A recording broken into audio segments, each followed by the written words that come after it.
Bonjour à tous, c'est re-bienvenue pour ce 5e épisode de Proto RS 500 KTM que j'ai appelé modélisation.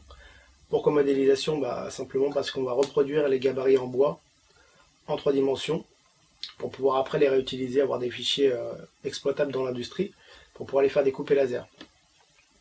Donc pour ça je me suis servi d'une règle toute basique. De toute façon j'ai que ça.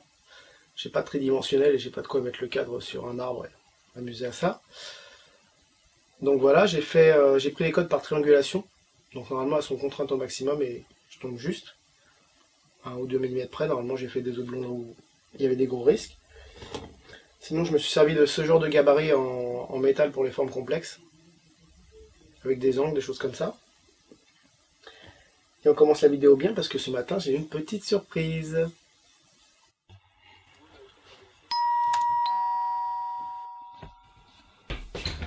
Bonjour. Bonjour monsieur, j'ai un colis pour un dénommé Grégory. C'est moi-même. Voilà, Posez-le là, allez-y. c'est un peu lourd, hein. Merci. Je vais vous faire signer un reçu. Pas de problème, pas de problème.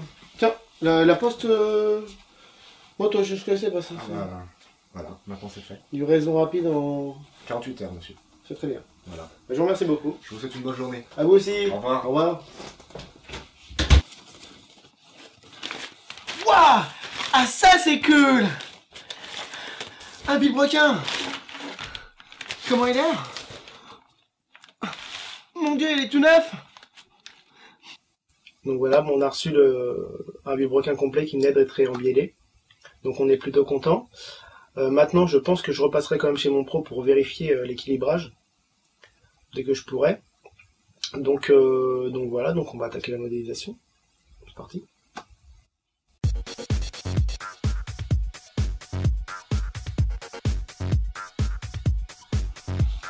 Donc là on attaque l'autre côté. J'ai récupéré des cotes. Donc voilà comme je travaille, si vous comprenez quelque chose, bravo. C'est quelques croquis, donc des navettes spatiales. Non, c'est juste des fixations.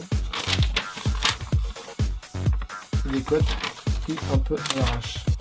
C'est bon, tant que je peux faire une triangulation. Donc de retour après les problèmes techniques. Donc du coup j'ai modélisé le carter d'allumage pour pouvoir passer autour parce que c'était un peu complexe. Et comme le berceau du côté allumage c'est pas le même que de l'autre côté, j'étais obligé de le modéliser. Donc voilà, on va pouvoir attaquer les choses sérieux.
Voilà, on remet la pièce.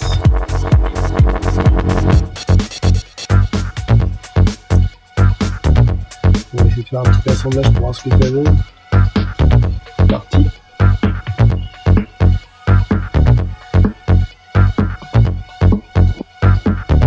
Voilà ce que ça devrait donner. Après, plutôt pas mal.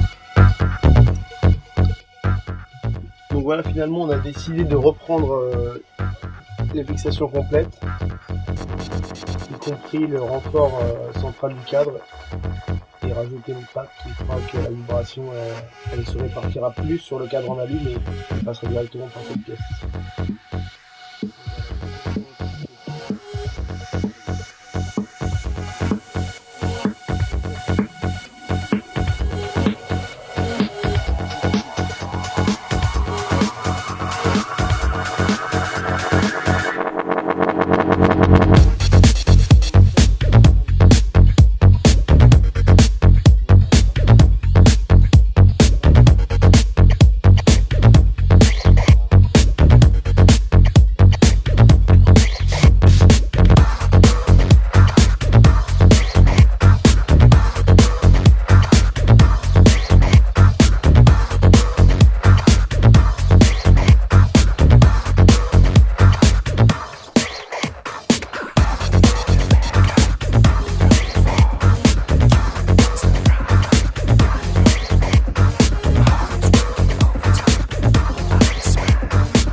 to the bang.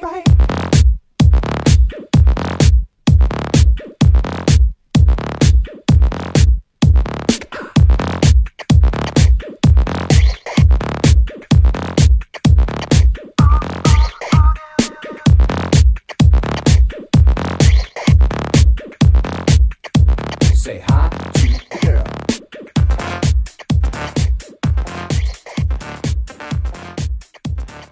Là, il y a la fixation de la culasse. Là, on a les pattes de déport de la RS125 qui reviennent se fixer sur le moteur. Donc ça, cette patte-là, elle sert d'un côté pour rigidifier le cadre et faire passer les vibrations, mais aussi elle déporte les pattes d'origine pour leur donner un angle différent pour pouvoir rattraper la fixation avant du moteur. Voilà. Je je le modélise le moteur pour voir ce que ça donne. Genre de pas des cotes en gros cube quoi. Gros cube avec les cylindres. Voilà ce que ça devrait donner une fois fini. Le berceau, le déport de fixation arrière, plus le renfort de cadre central avec les pattes de déport, plus qui font office de anti-vibration, anti-destruction de cadre en aluminium. Donc voilà. Voilà. Ça va être pas mal, hein.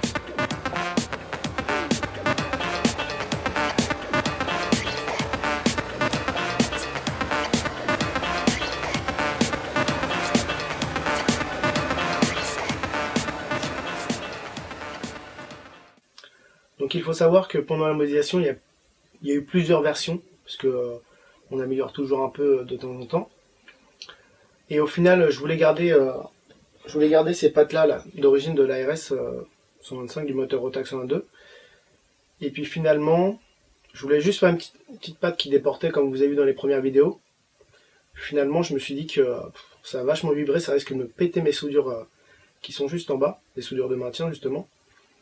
Donc dans les nouvelles versions, j'ai fait une patte qui rattrape même les fixations qui sont plus haut dans le cadre. Comme là sur cette photo là. Donc voilà. Donc j'ai fait une première version aussi. C'était une patte qui rapportait cette pièce là, donc ça la déportait encore, on gardait cette pièce là.